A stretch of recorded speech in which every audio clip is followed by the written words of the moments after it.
प्यारे बच्चों, हम लोग क्लास 12th का इकोनॉमिक्स पढ़ेंगे। चैप्टर दूसरा चल रहा है, लेक्चर 26वां है।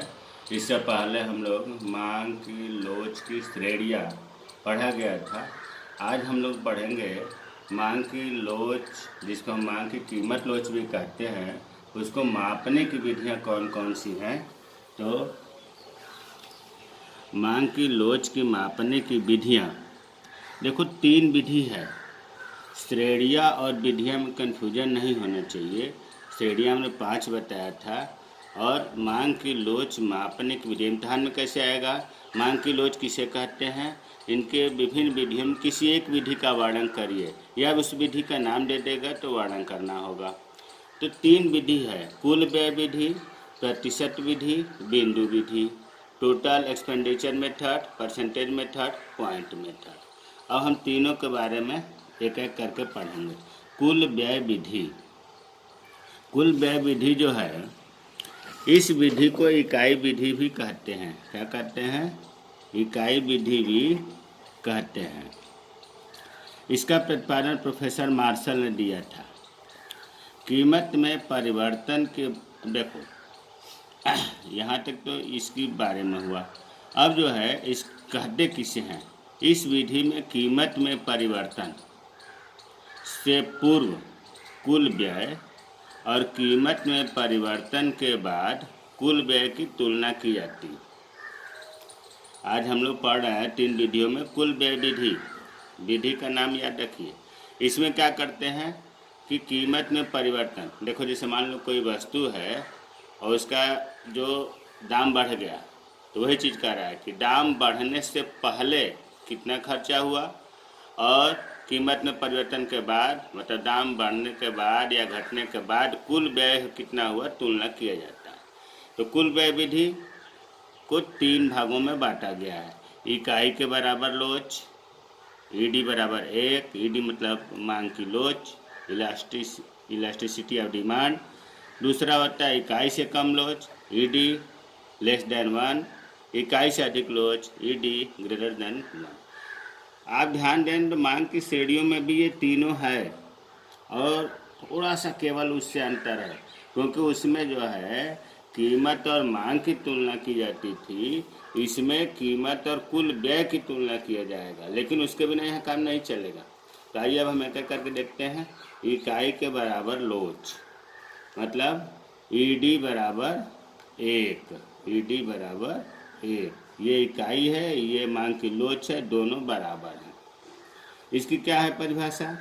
जब वस्तु का मूल्य बढ़ जाने पर मांग उसी अनुपात में कम हो जाती है, और वस्तु का मूल्य घट जाने पर मांग उसी अनुपात में बढ़ जाती है, जिससे कुल व्यय अपरिवर्तित रहे, तो इकाई के बराबर लोचदार मांग कहते हैं।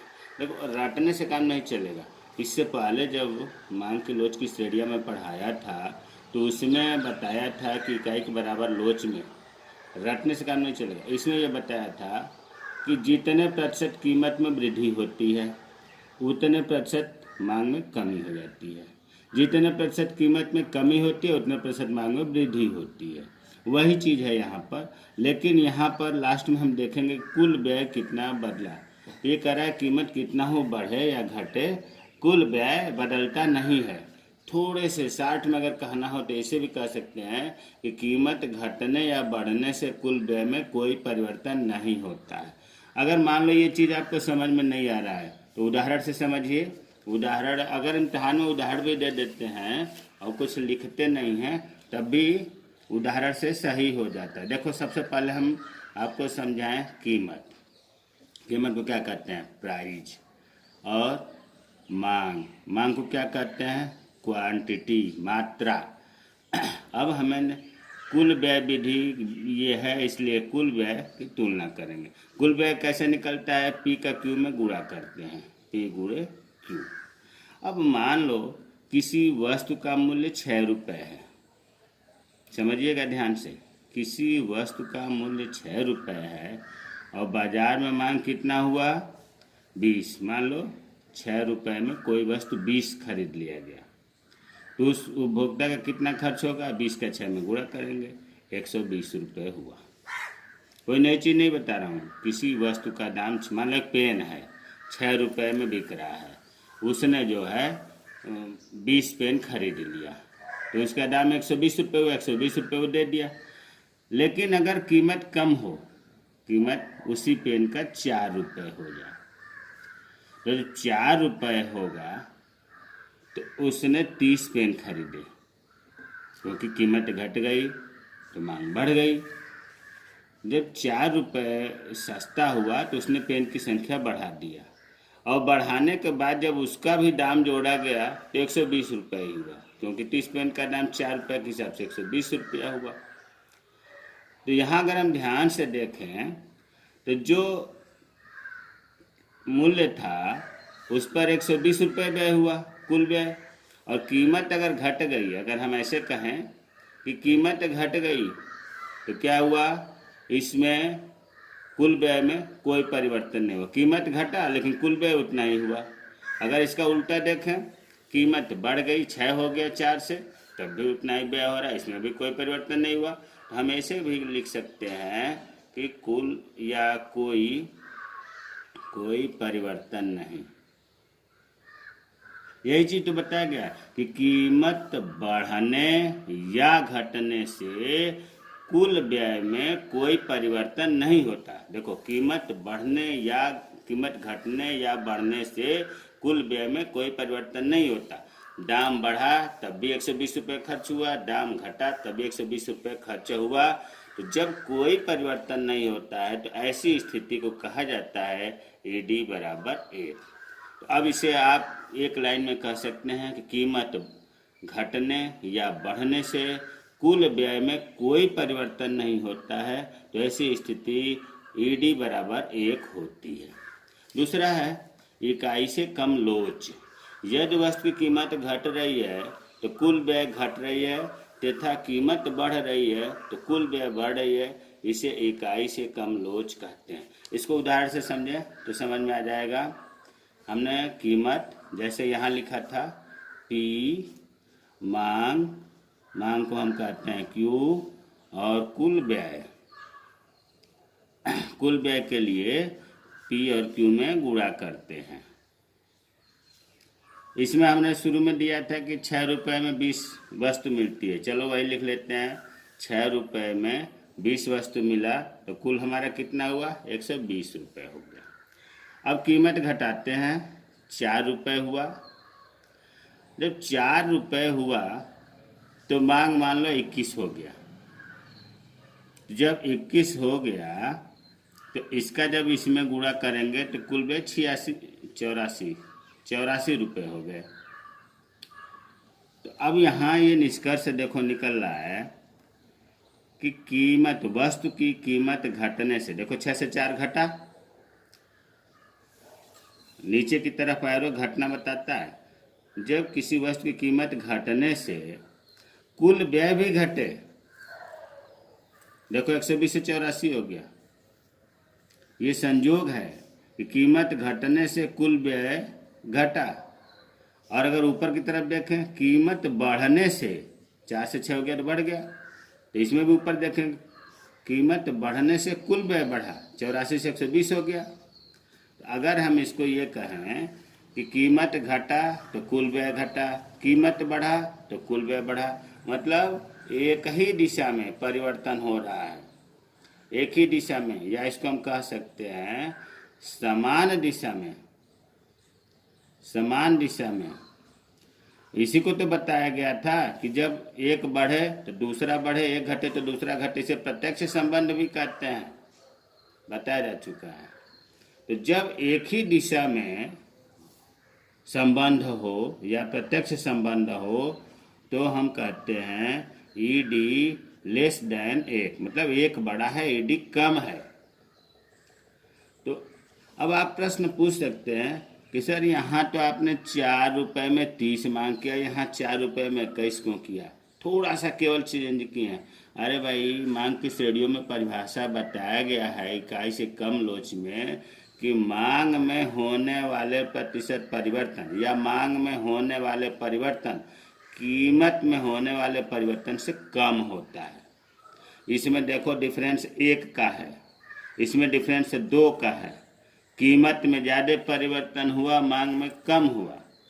तो इकाई से कम लोच की परिभाषा ही है कि मांग में होने वाला प्रतिशत परिवर्तन या मांग में होने वाला परिवर्तन कीमत में होने वाले परिवर्तन से कम होता है। तो हमें उस नियम को ध्यान में रखते हुए कम मांग में वृद्धि किए या कमी किए। तो अब ये समझ में आ गया होगा कि जब विपरीत मतलब प्रत्यक्ष संबंध हो तो ED इक्वल टू 1 होता है, सॉरी ED लेस देन 1। तीसरा है इकाई से अधिक लोच। यदि वस्तु की कीमत बढ़ने पर कुल व्यय घट रही हो या कीमत घटने पर कुल व्यय बढ़ रही हो तो यह स्थिति इकाई से अधिक लोच होती है। इसको भी उदाहरण से समझते हैं। सबसे पहले हमने कीमत लिखा P, फिर मांग लिखा या मात्रा लिखा Q, फिर कुल व्यय कितना हुआ जिसको P से Q में गुणा करते हैं। उन्हीं पहले वाले की तरह मान लिया हमने इसका भी कि 6 रुपये वस्तु था, 20 इकाई खरीदा गया, 20 पेन खरीदा गया, तो इसका कुल व्यय हो गया 120 रुपये। व्यय मतलब खर्चा होता है। ये सब में तीनों में एक ही चीज़ माना जा रहा है कि 6 कीमत ये माना जा रहा है। आप अधिक कम कर सकते हैं। अब देखो जब 6 रुपये में 20 इकाई खरीदा तो कुल 120 हुआ। कीमत घटा दिया और कीमत घटाने के बाद मान लिया कि पेन 40 पेन उसने खरीद लिया, उपभोक्ता ने जब 40 खरीद लिया तो अब इसका व्यय हो गया 160 रुपये। तो अगर हम ध्यान से देखें कि कीमत में कमी हुई, अरे कीमत 6 से 4 हुआ तो कमी हो गई। जब कीमत में कमी हो गई तो कुल व्यय में वृद्धि हो रही है, 120 से 160 हो गया। और इसका उल्टा अगर देखें कि कीमत में वृद्धि हुई, नीचे से ऊपर देख रहा हूँ तो कीमत में वृद्धि हुई, तो इसके देखो नीचे से ऊपर देख रहे हैं तो कमी हुई। मतलब हम ये कह सकते हैं कि कीमत में कमी होने से कुल व्यय में वृद्धि हो रही है और कीमत में वृद्धि होने से कुल व्यय में कमी हो रही है। इसको तो हम एक लाइन में ये भी कह सकते हैं कि विपरीत संबंध है।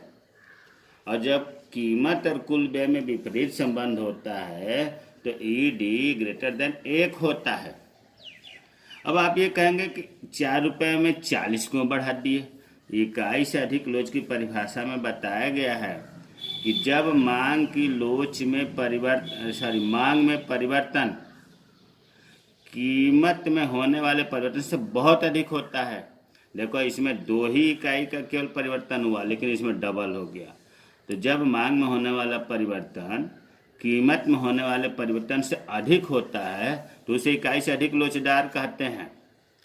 तो विपरीत संबंध हुआ, एक के बढ़ने से दूसरा कम हुआ और दूसरे के बढ़ने से ये मतलब घटा।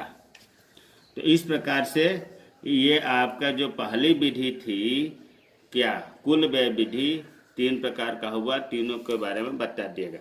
अब देखो निष्कर्ष पहले वाले विधि 3 विधि बताई गई थी। पहले वाले में मतलब इकाई से अधिक लोचदार में हमने बताया, अगर यहाँ हम लिख दें 60 में कीमत और यहाँ लिख दें कि कुल व्यय।